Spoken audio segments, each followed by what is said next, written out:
Hi, this is Girls Who Gab with Habs and Muffy. On this episode, we're going to talk about menopause.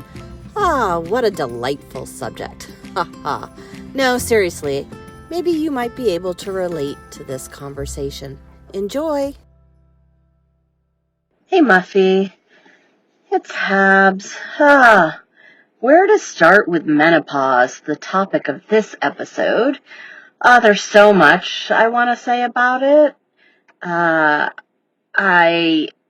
have to, menopause for me has really been something that's been huge in my life for the past few years, and maybe for the next few years or so, I'm told. I think menopause for me started probably around the time I was 46 or 47. I remember just my mind being a little bit foggy or a little bit crazy, and, definitely my metabolism slowing down and just not feeling myself.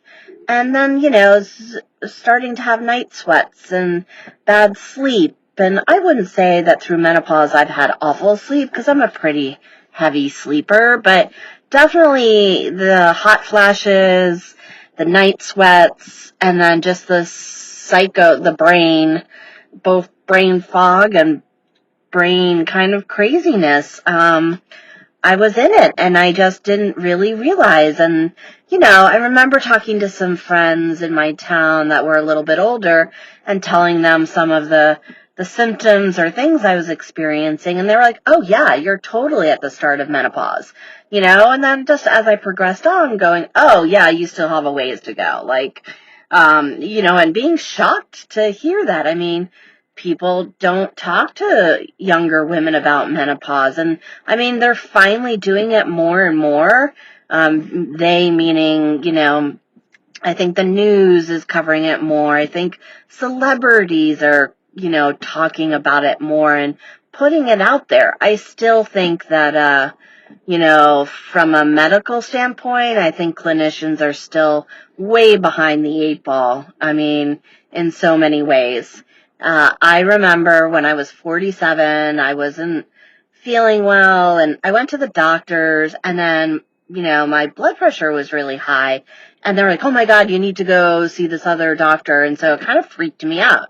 And so I went downstairs to this, a OBGYN floor, what have you, and I was just really freaked out. I wasn't breathing well, and I was feeling very emotional. And I went in, I saw a nurse practitioner. She was like a younger woman. She was very sweet and nice. I just started bawling.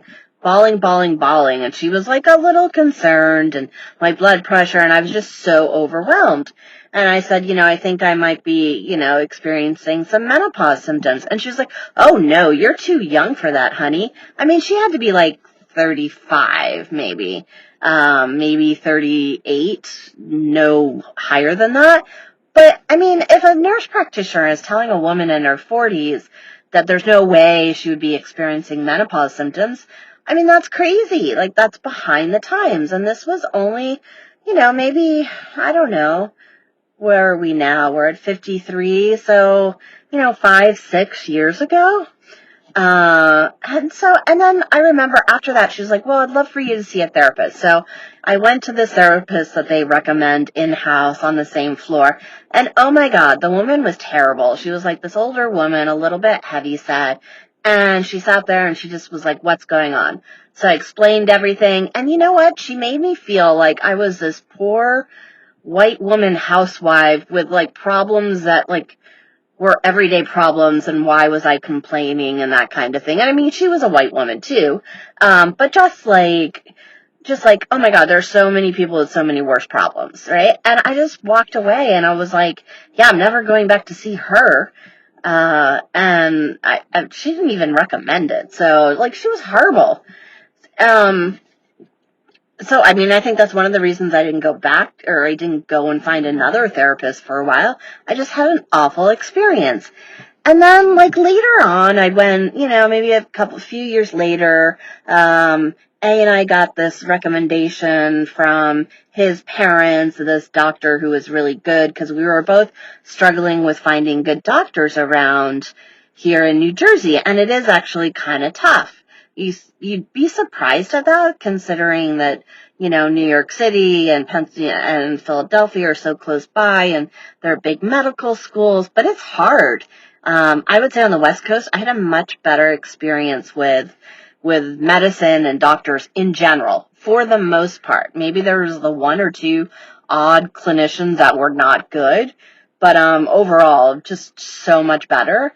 So, I go and see this doctor, and he's good, and he's getting, I have some congenital birth defect issues, as you know, and I have some issues with my stomach, and, he knew a little bit about that. He was checking my blood pressure, which is high, and other things, and then he would, check my, everybody always checks my ankles. They're not swollen at all. They're just normal, and then, he was like, oh, the stomach thing, you might just have to live with that. And I was like, really? That doesn't seem like what a doctor should say to you. And then the next thing we went through all the medical, part of the annual physical stuff. And at the end, he was like, well, what else? Is there anything else that you're concerned about? And, I was saying, I think I need to go, on a happy pill, meaning antidepressant. I think I'm very anxious and da-da-da. And, he was like, oh, well, let's take care of these other problems first, and then we'll get you the happy pill. That's what I call the pill. It's, and I was like, okay. And then the other thing he said, he was looking at my various, my legs, my arms. He was like, oh, your arms aren't fat. They're in good shape. They don't have that old age fatness, or he didn't say it like that, but essentially that's what he meant. And so it wasn't, he was a nice guy, and his parents love him, and they trust him. But the way I was treated, I just didn't like it. So I went for a little bit, and I finally gave up, because I was like, this is not helping me. In the meantime, he just wouldn't prescribe me a happy pill. And I knew people, my good friend A, who had been taking it, and how it was changing her life. In the meantime, I was very angry at home. I was very high strung. I couldn't drive far distances because I would have panic attacks or I could feel it coming on. I sometimes, even in the car with my family, I'd start to, kind of freak out about something in my head. I mean, they didn't know. But, so all of this was happening, and I just wasn't a very happy person. And, I mean, if I was driving around and, feeling super anxious, I might have a glass of wine. I was depending on that because I couldn't control my brain. I'd literally be driving, maybe over a bridge and thinking, whoa, what if I just swerved off and went into the river? I didn't think I was going to kill myself, but at the same time, these are the crazy thoughts that were going through my head, and it was just so surreal. Now, at the same time, I also knew some other people, going through menopause maybe a few years ahead of me. And so, in particular, my one friend, M, not the spy, but the other one, we would talk about it, and she was reassuring. Again, she's not a clinician. But she goes through brain fog and she's had some major bouts of depression. And I have gained weight, but I always had a fast metabolism, etc., all this stuff. And, I just didn't know what to do. Somebody recommended me this woman who's a physician, and she's about our age. And so I went to her, and I just spilled my guts. I was crying, blah, blah, blah. First thing she said was, I am going to prescribe a happy pill. I take one, it will change your life. And oh boy, Muffy, it changed my life. I don't have crazy thoughts like that anymore. I mean, maybe someday I'll go off of it, but for now, it's what I need. She also noticed that my thyroid seemed slightly enlarged, and so there might be some things going on, but she's willing to explore my issues with me, and she wants me to confront them. I mean, Granted, I'm not doing everything that she wants me to do, but I will get there. I mean, every time I've gone, it's only been a few times. She's like, so do you think you can do this, this, and this? And I always say yes, but I walk away saying, I don't know if I can do that. So I think the next time I go and see her, which will be in January, that's my next appointment the earliest I could get. I'm just going to be like, look, I mean, maybe I'll be in a different space, but I just need to be honest with her, and I think she'll meet me there. But, the whole point being like, I know we all complain about this, and like, about like that, especially for women, it's really hard to get good care and for our problems to be real. I mean, even my husband, who he's so sensitive about things like my period or my daughter's period. Like, he's very open and able to handle most stuff. And he handles the menopause stuff, but I don't think he really, because it's not something you can just point at and say, oh, look, that person has a big mole on their face. No, menopause is so internal and such a life-changing thing. And I'll get emotional about it, and, it's so hard to describe.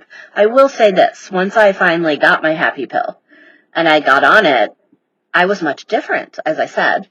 But noticed that I was that much different. He was like, oh my God, saved your life. Like, he said that several times. So while he may not know, and obviously he cannot relate, nor can a lot of people that haven't gone through it or are going through it, or not, no, I mean, people that are going through it can relate, but,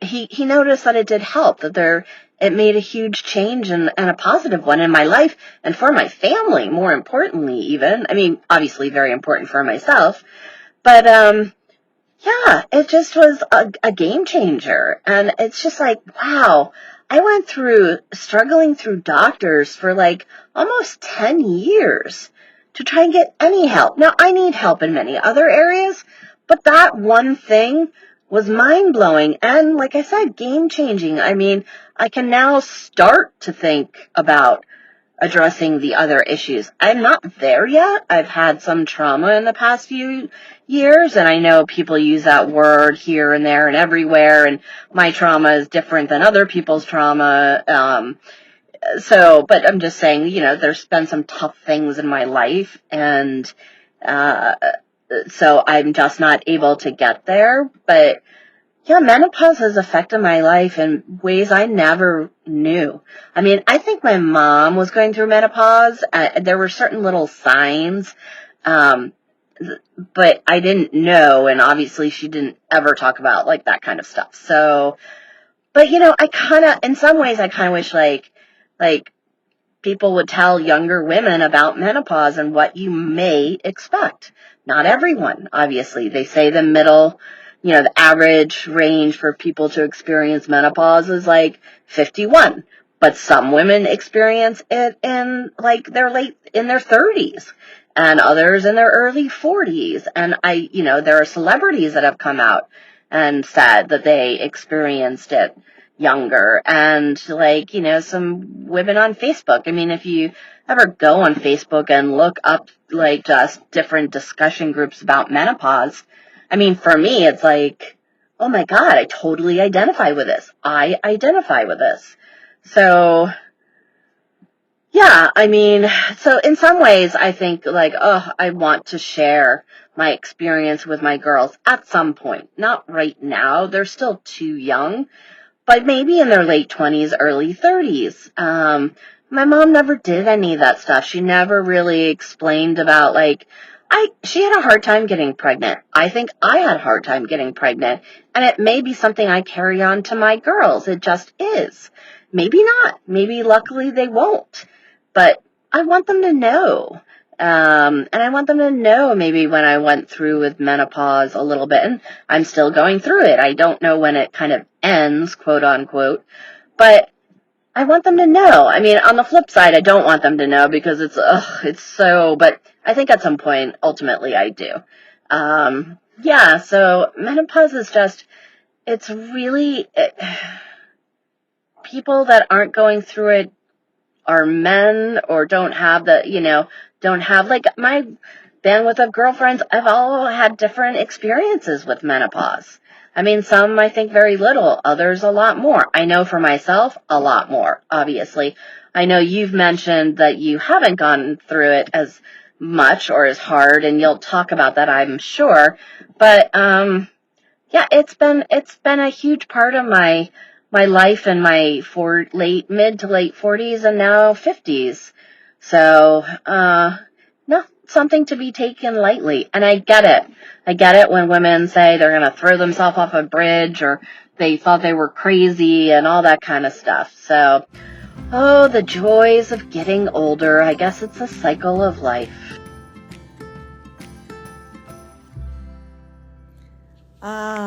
Menopause. Habs. What a time, right, in our lives. I think you picked up on my reticence to take on this topic, and I'm not reticent necessarily. It's just I'm having a different experience. And as I listen to you, you not only spoke about menopause, but you also spoke about kind of your mental state, mental stress, things that were happening in your 40s that were also propelling and adding to kind of the biological end of the reproductive life inside of you, which I think is absolutely interesting. And when you said you got the quote unquote happy pill, how so much switched, even though menopause has still been really difficult, it got a lot better. So there's like this biological, physiological thing happening in us. And then there's the mental. And I always say, and I practice from this sort of perspective, that the mind and the body are completely connected, and one can really make the other quite worse and vice versa. And I think you came through an experience like that in your 40s going into 50s from what I'm kind of tracking there. And I'm so sorry that you had such kind of stress, anxiety, depression, to the point where you're like going across a bridge and thinking, maybe I should just drive off of here. I mean, I think you're very right to say you can control your brain. And you just needed that. Neurochemistry is a big deal. It's just like you're mentioning high blood pressure. I mean, it's so interesting to me. People are always like, oh, I don't want to be on, a mental health medication. I'm like, it's just biology. It's your brain. It's not, your blood pressure, your cholesterol, but it's as important, and it's really important. It's neurochemistry. And I'm sure when you got on that, it did, blow your mind. And really you regained it. And I think, thank goodness that we have good drugs for brain health, really. And I always try to explain that to my patients. I'm not a big pusher of any of that, but neurochemistry is a real deal. And some of these medications are amazing as far as evening things out. And I'm so glad that you finally got prescribed a medication to even that out so that you could start to control your brain and think things through and find the right doctor. Really, really important. I think it's very true that women do not get great health care in America. I will just say that right up front and center. And I also agree with you, having lived on the West Coast, that the doctors for at least female healthcare, women's healthcare, is far better than on the East Coast. And that's because I just moved here to the New York City area just 2 years ago when I was 51. And I came from a city where I had a very good doctor for 17 years. So, she saw me from like the age of like 34 to 51. She was close to my age, our age. And she was West Coast trained. And that means I've learned from now being on the East Coast, West Coast trained doctors are more integrative in their approach. Whereas here it's very like, oh, we are internist or a general doctor. And if you want to go get a pap smear, you need to go to an OBGYN. If you need to do anything with a heart thing, you've got to go to a cardiologist. I mean, it's crazy. And I take my health very, very seriously in the sense of like who I'm going to work with, right? Who's going to be my practitioner. So when I moved to the New York City area, I saw 5 female, I've never gone to a male doctor, female internists, and it was the 5th one that I decided upon. Before that, the 4 other ones were absolutely horrific. They were either siloed like that, like you've got to go to all these other doctors to get anything done except like get your blood pressure and your heart checked with me. That was ridiculous. There was one young doctor who was basically like, you need to see a cardiologist immediately and have all these invasive heart tests. And as you know, RK is a radiologist who just was like astounded that anyone would say something like that to me. And just everything else in between. But finally, I got to this woman and she is a woman, person of color, West Coast trained.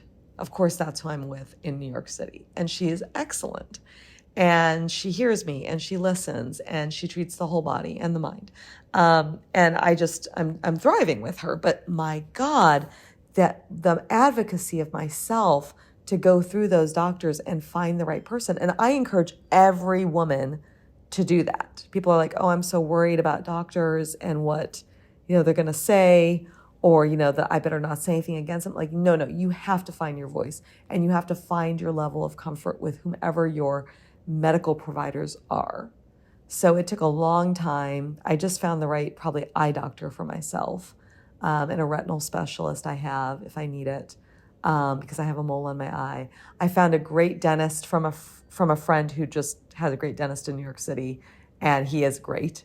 So we've been with him from the get-go. So that was easy because we had a great referral. And then I found the internist. But along the lines of menopause in particular, so I moved from my city in the West Coast around the age of 51, and I was just taking my birth control pill. We had not had any conversations yet about really menopause, I really think about anything. And it was here that I went to an OBGYN thinking I needed that for I don't need the pap smear because I had that done in a while, but I guess I don't know. I was confused, internist versus OBGYN. It feels like you have an internist here if you get a cold or a flu, but then you need OBGYN for anything with female healthcare. So I ended up seeing this OBGYN. She was a white female, probably 38 years old. And she was just throw out your pill. And, you're not really probably having a period anymore and just forget it. Enjoy your life. And I was like, what? I mean, I hadn't really talked to my, long-term doctor on the West Coast about that, but I was like, well, okay. So I finished up the 1 pack and I was like, I'm done now. And I think I realized that month, I didn't get a period. So I'm clearly in menopause. But that month or so, or 8 weeks or whatever, I was off of the pill, I was getting hot flashes. I was getting night sweats, and I was much more irritable. I can be irritable. I mean, I'll just admit that I can be irritable. But this was to the point where it was kind of acute irritability. And I was like, even to my point where I was like, what is going on with me? And I was like, oh, I'm not on the pill anymore. I was like, I need to So and I actually wrote back to my doctor in the West Coast, and she said, well, after about 53 or so, you probably shouldn't continue, but if you want to continue it right now. I mean, apparently the pill is related to blood pressure. So if you have low blood pressure, it's okay, or they feel in general it's safe to continue the pill. And I actually have very low blood pressure, always have had low blood pressure. I mean, in my 20s, the doctor was like, does anything stress you out? Do you even have a blood pressure? So it's really low.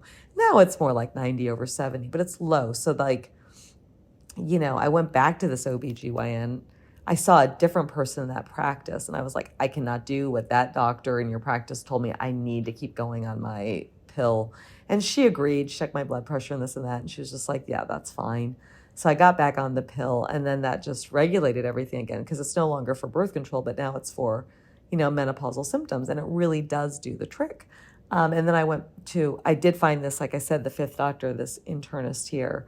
And now she said to me, because she's integrative care, right, West Coast trained, she's like, I can do your pap smear. I can do all the things. And I'm like, thank God. She says, you don't really need to go over to the OBGYN, because I have very basic, female healthcare needs.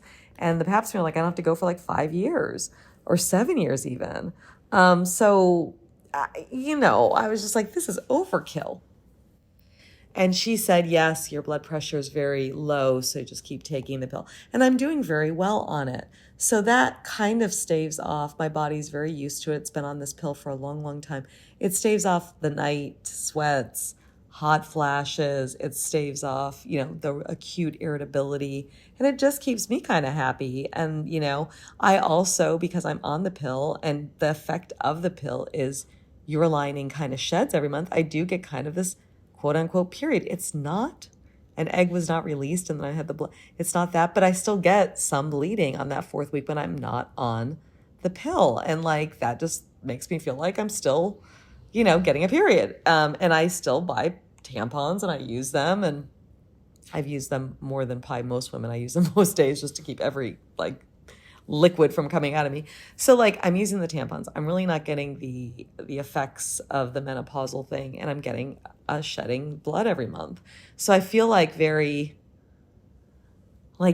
not very in menopause. And the thing is, though, I feel some of those symptoms when I'm in the sugar pills of the week of the birth control. And I've just reached out to my doctor to say, hey, I'd like to just continue. And that's more like hormone replacement therapy. And she wants to have a conversation with me about that. I guess I will have the Zoom call just to see what that may or may not do. But I kind of just want to, just move to the next box, and then I'll be short a couple weeks on the birth control front, needing that next box earlier.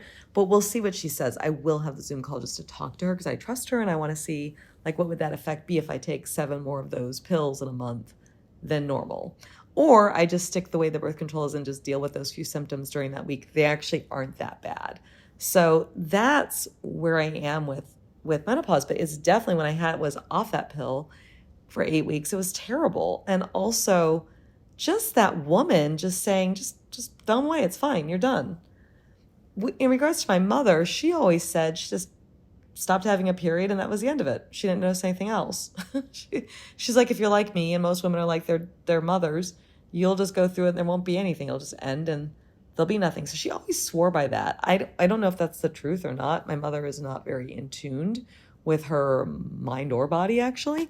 So I don't know what her story was, but she always stood by that story. But I think it is very interesting and important for women to talk to their daughters about it, and to younger women in general. I think there should be an open conversation.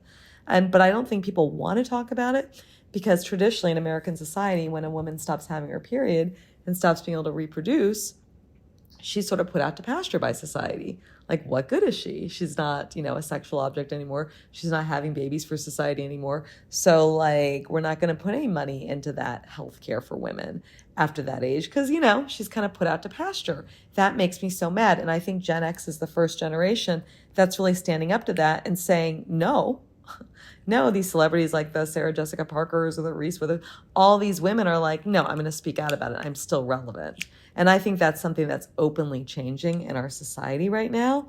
But it's just starting to change with Gen X. It's just starting to change. So, I mean, it's just sad to see how women's health is treated in this country, and how much we have to advocate for ourselves. Truly, truly, truly advocate.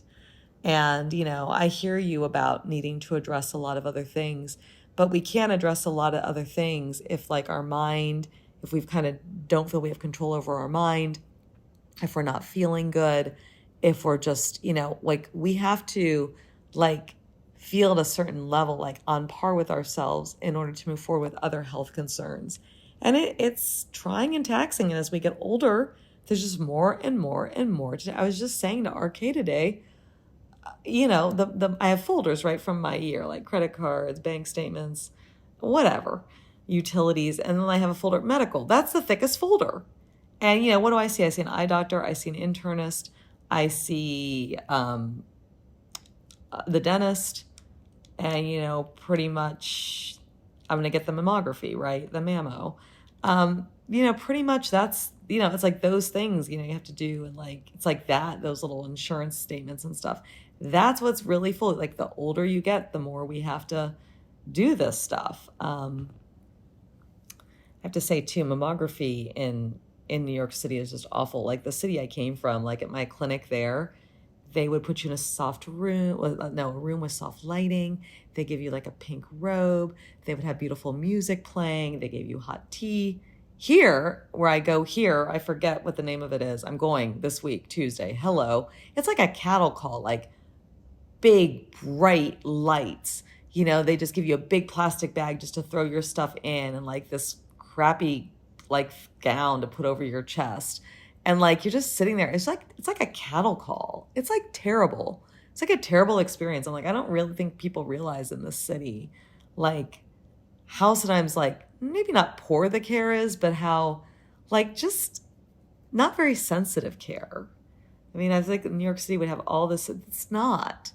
It's just people like grabbing money, getting money, and the quickest way possible at your kind of expense.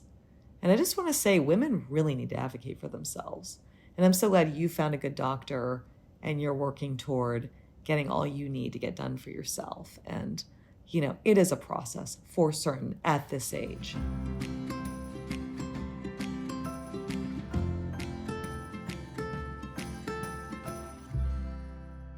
Hey Muffy, yeah, it really is like a combination of physio, biology, mental, neurochemistry. I mean, it's so crazy. Like everything that goes into like the balance of the hormones, especially most of, for women. There's books written on it. I mean, it's complicated. And it takes a lot of time to personally have to sift through things and figure things out. You'd think that like physicians would be better trained, more well versed, but they're really not. And that just is, kind of a testament to how women's health is just like kind of takes a back seat. I mean, think about all the drug testing and stuff like that. I mean, there are no facts here or anything, but there's so many things that women haven't been included on, and like we're a big part of society and everything in society, from medicine to everything. So I'm not going to preach to the choir, but my story about like sometimes feeling like, oh, maybe I could just drive off a bridge. I mean, that's my story. That's only one story. I've heard and read so many of the exact same stories. Like I remember in our 20s living in DC, and I was reading some book, and it was fictional, but it was about this woman going through like menopause. And at the time I didn't totally understand it, but just how much her brain was a fog. It might have been based on a political, a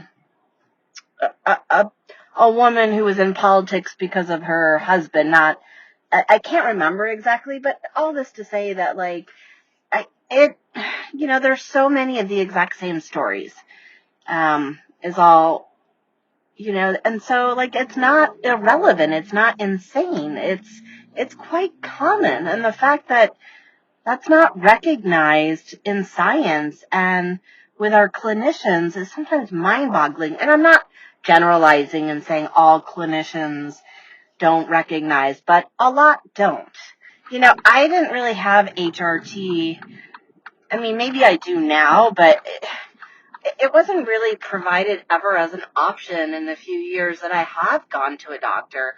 I have to say, a lot of my hot flashes were at its worst were during COVID, which is horrible because I remember like getting up in the morning and Jay was like in first or second grade, and I would just have like they were more like hot flushes. They came on really quickly and then they left in like 30 seconds.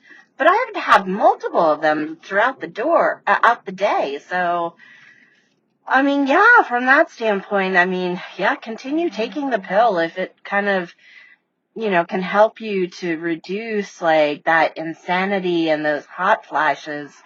I mean, more power to you. And the fact that you had to call your old doctor from the West Coast, to ask her about it, and yeah, I mean, you're right. And I didn't really ever think about it, but I didn't think about the approach that clinicians take. Now, I've noticed, and so has my husband, the big difference between healthcare, on the East Coast versus the West Coast. And we both found the West Coast to be so much better. But I didn't really think about the integrative part of it. But you're so right. I mean, I think about my internist that I had, and she was exactly that. And 100%. I mean, I think I could go off on a very long tangent about women's healthcare in the U.S. versus anywhere else in the world. Without a doubt, I know you had more or better healthcare in Aussie and Canada, probably, and so many other countries. Like, I think about my girlfriends, R and A, who live in Northern Ireland. I mean, the care that they get when they have a baby. I remember one year, A got in a car accident. She was out of work for a year, and she had her job when she went back. Like, it's so unequal, and it's so frustrating for a country that is supposed to be more civilized and ahead of the curve. And we are in so many respects. But when it comes to women's health, it's embarrassing. I mean, the fact that women have to advocate and figure out all this stuff on their own is a little bit ridiculous. I mean, and I'm sure, well, in my opinion, it's not going to get any better in the coming years, but, I mean, fingers crossed, but I don't know. It's just, I won't go there, but I'm just saying, like, it's completely, even when you think about daycare and childcare in the U.S., it's abysmal. And, like, even if you put your child in daycare, it's almost as much money as working. But so does that mean someone shouldn't have the right to work? I mean, I don't know. It's complicated, but, I think about the daycare workers. They make so little. I remember we had a wonderful daycare in California at Stanford. It was called the CCSC, Children's Cooperative, or Children's Community of Stanford Cooperative, or something like that. I can't remember what the initials actually stood for, but the teachers there were amazing. And you know what? Most of them lived in trailer homes or far away. Like, it's just sad. And then, there's au pairs.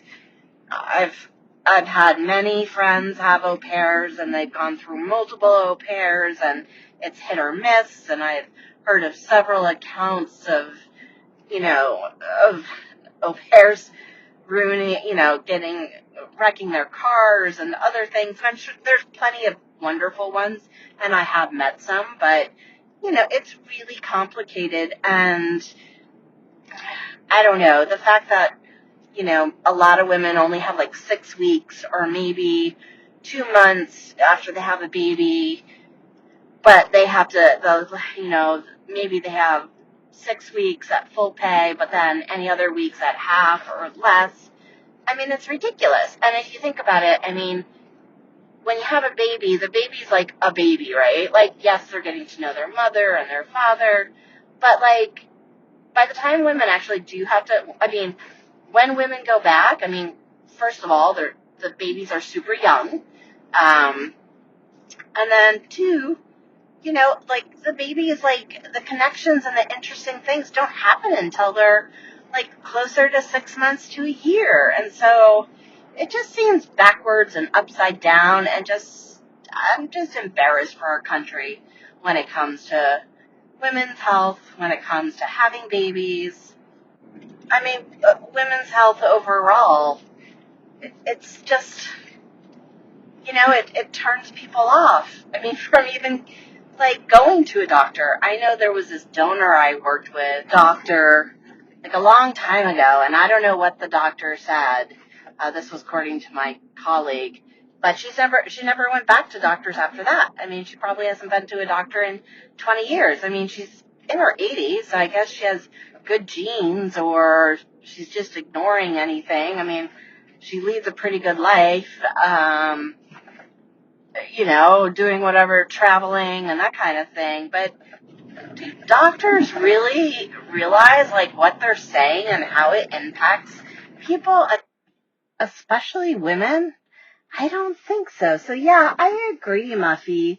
I mean, I think we do need to talk to younger women about, all these things in their health, that affect their health. Menopause is a huge one. And, I digressed a little bit, but there's so many other things. I mean, yes, there's menopause and, there's other things like leakage. I won't go into that too much, but it's a real thing and it's kind of a difficult thing to figure out how to address. Like even the reality of what happens to a woman's body when she has a baby. There's all these things. And I just think that we have to be a little bit more out there and be talking to our younger um, women and friends. And I know that it's conversations that I will have with my daughters, not right now, but, maybe when they're in their 20s, just to share. It's not so easy. I mean, there's a lot of joy in getting older, and there are a lot of things I'm grateful for now that I'm older, that you just don't have when you're younger. But still, I think if you were able, I know myself, if I were armed with some information going into these 40s and 50s, like it wouldn't be quite such a surprise and so confusing and so disorienting and so disrupting, not only to myself, but my family and people around me. I don't think that people realize the triple effect of like when women go through these changes. They're so much harder than anything else. So I'll leave it at that because I could say so much more.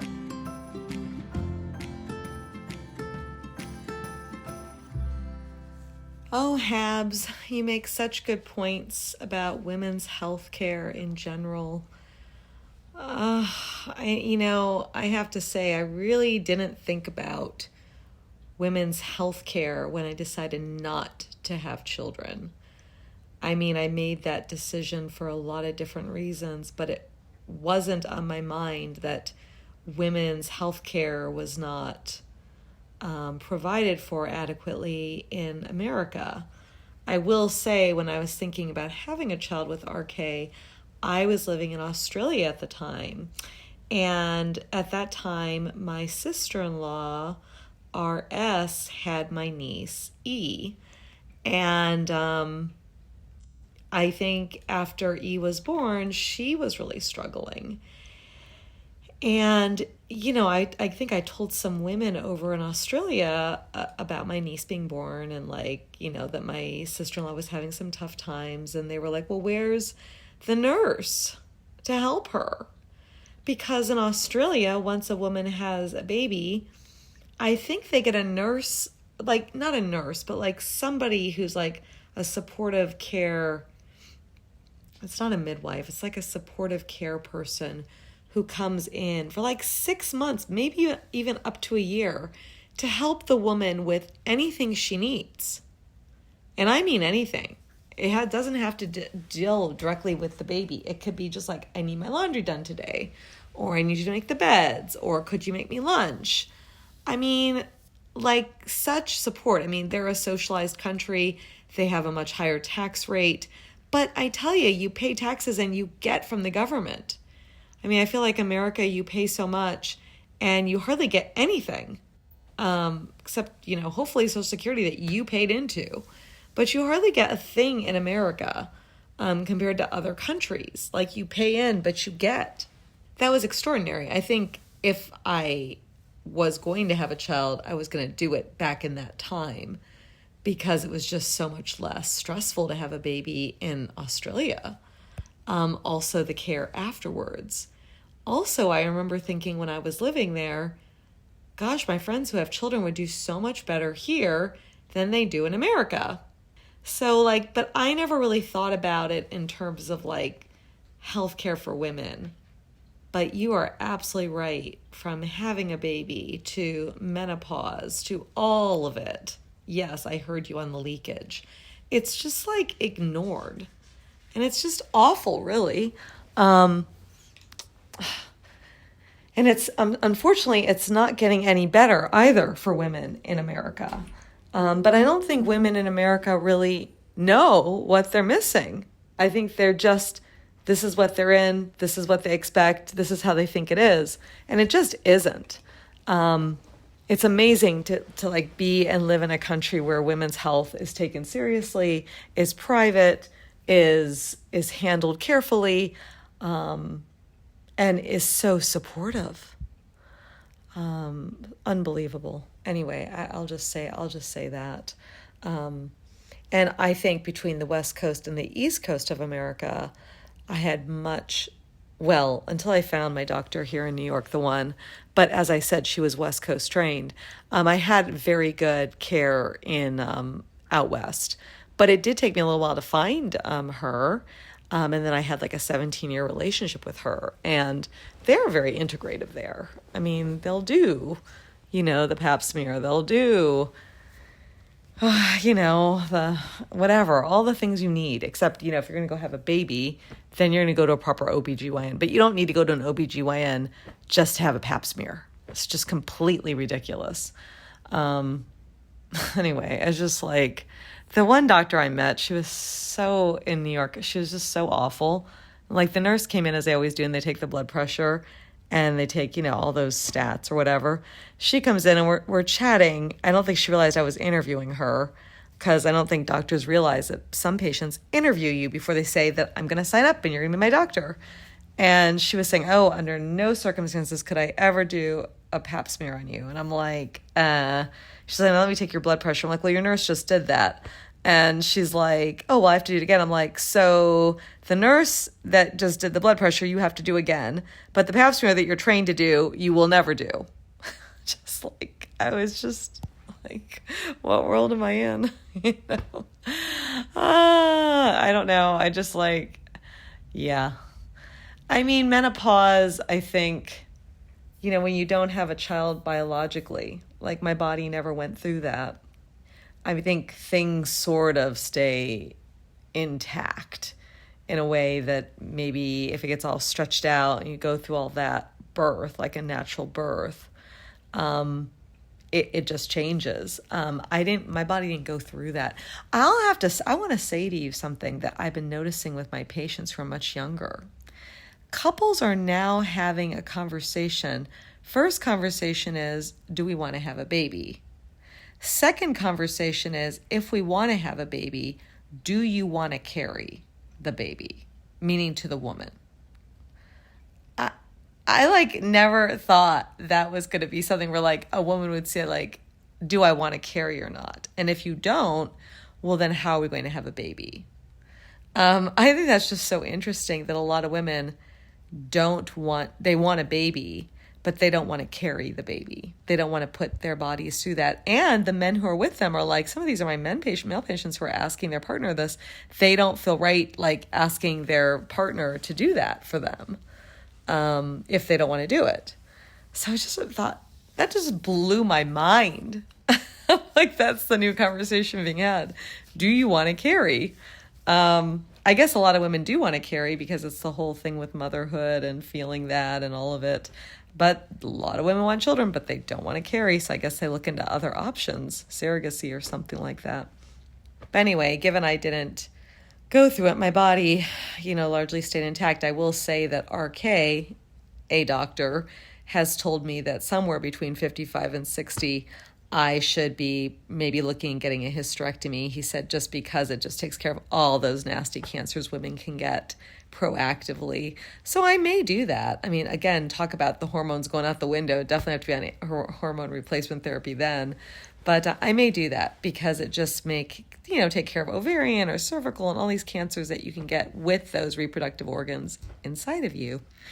So something to think about. And I just got my mammogram. So, that was very, very pleasant. But yeah, so like, even though I didn't go through birth, I still have, the mammogram, the hysterectomy thought, menopause I'm in. I mean, whether you have a child or not, women's reproductive health is paramount to a woman's life.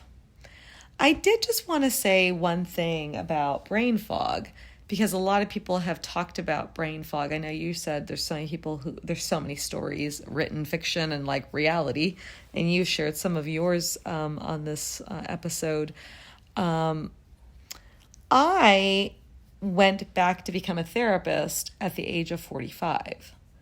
I applied for school at 44. Yeah.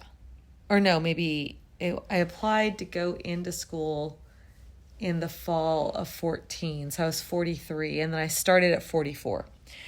And it took me from the fall of 40 of my being 43 when I put my first application in to getting my full license was 50. So it was like a 7-year thing. It was a lot of ins and outs. But it was interesting when you were talking about perimenopause and how like the brain fog and like mind can't think straight, and like how I started that journey with therapy school at that age, like around the mid 40s, and ran it through mid to late 40s into 50s when I got through the whole thing. And then I'm still considered, because I'm under 5 years fully licensed, a new practitioner.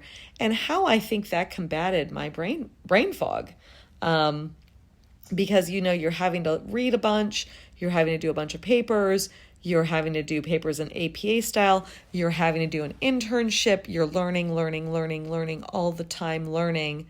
I'll never forget when I was there, people who are much younger in school, grad school with me, were like, what did you do for like research before the internet?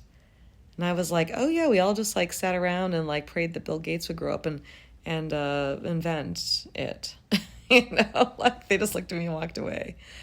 But I think that was part of my not having brain fog. Was I just couldn't really afford to have it because I was undertaking this grad school program. So it's kind of interesting, like brain fog comes on like perimenopause, mid to late 40s, and that was when I was taking on a whole new career. So I guess one thing I would say to people is, perhaps in the 40s, try something completely new, a pivot career, new hobby, something, because that may help. I mean, it helped me so much that I never even felt it.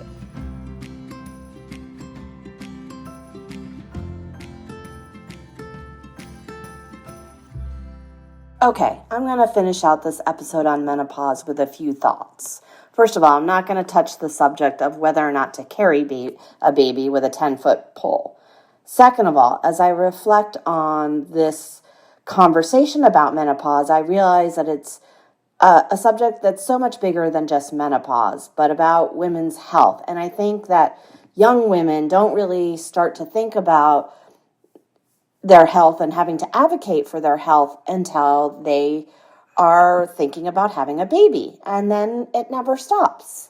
I'm going to leave you with two very quick short stories. The first is when I had T, my first daughter, I was told that I should never leave the baby alone in the hospital, and she should always be in my sight and with me, even though they had security. So they kind of put the fear of God in me. When I had to go to the bathroom, I was like, what do I do with her? So I took her in with me, held her while I went to the bathroom, number 1 and 2. And I thought, oh my God, is this what's motherhood? I'm holding my baby while I'm going to the bathroom, and it wasn't pretty. My second baby that I had, Jay, I remember thinking, I'm going to advocate for myself. And my husband, A, was like, if you need some sleep, you ask that nurse to take her away so you can get some sleep. And I did that. I mean, I had to ask. Nobody was going to offer. But I had her at 2 o'clock in the morning, and I was exhausted, and I was crying and emotional, and I needed some sleep. They took her away, and it was the best thing ever. But still, why did I have to ask? I hope this episode has given our listeners some food for thought, and the reality that we do have a lot of progress to be made when it comes to women's health care, and also comfort to those who can relate and often feel that they are alone. You are not alone. Thanks for listening to the Girls Who Gab talk about menopause. Wow, there's so much to say about women's health in America. For more, Visit us on Instagram at Girls Who Gab with Habs and Muffy. Till next time.